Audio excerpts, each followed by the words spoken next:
Why people respect you less when you're too available. Have you ever noticed something confusing? The more available you are for people, the less they seem to value you. You reply quickly, you adjust your schedule, you make time even when it's inconvenient, you show up again and again. And at first, it feels like the right thing to do. Being kind, being present, being reliable. But over time, something starts to change.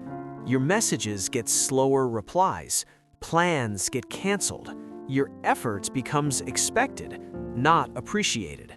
And slowly, you start feeling taken for granted. But why does this happen? Why does giving more sometimes lead to being valued less? The answer is not in your intentions, it's in how your behavior is perceived. Your brain, and everyone else's, is wired in a simple way. It assigns value based on scarcity. Things that are limited feel important. Things that are always available feel ordinary. When something is rare, your mind pays attention. But when something is constant, your mind adapts to it and stops noticing it.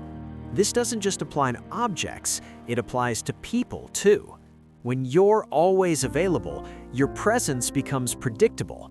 There's no urgency, no anticipation, no sense of loss. And without those things, your value quietly decreases. Not because people don't care, but because your availability has become normal, expected, guaranteed.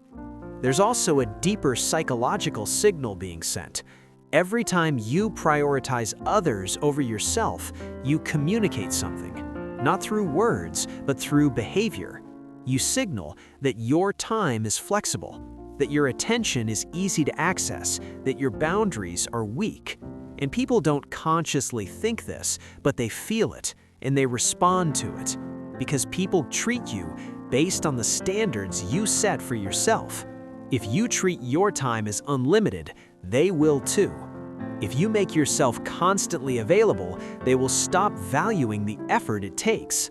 There's also something else happening. Effort creates value. When something requires effort to access, your brain assigns more importance to it. But when something is freely available, with no effort required, it loses its perceived worth. So when you give too much, too easily, people don't feel the need to invest back. Not because they're bad, but because the dynamic doesn't require it. And slowly, respect fades. Not dramatically, but quietly. There's also emotional availability.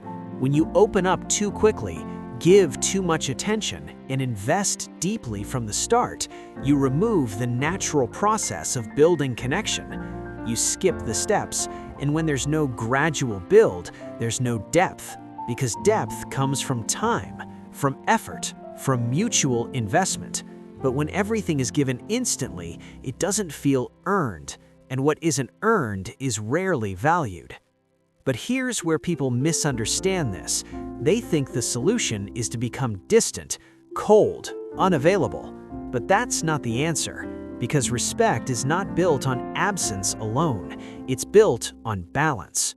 The real shift happens when you become intentional, when you choose when to be available, when you stop saying yes to everything, when you start valuing your own time before expecting others to value it. Because the moment you respect your own time, others start adjusting to that standard. They start noticing your presence because it's no longer guaranteed. They start valuing your attention because it's no longer guaranteed. And most importantly, you stop feeling drained because you're no longer giving from obligation, you're giving from choice.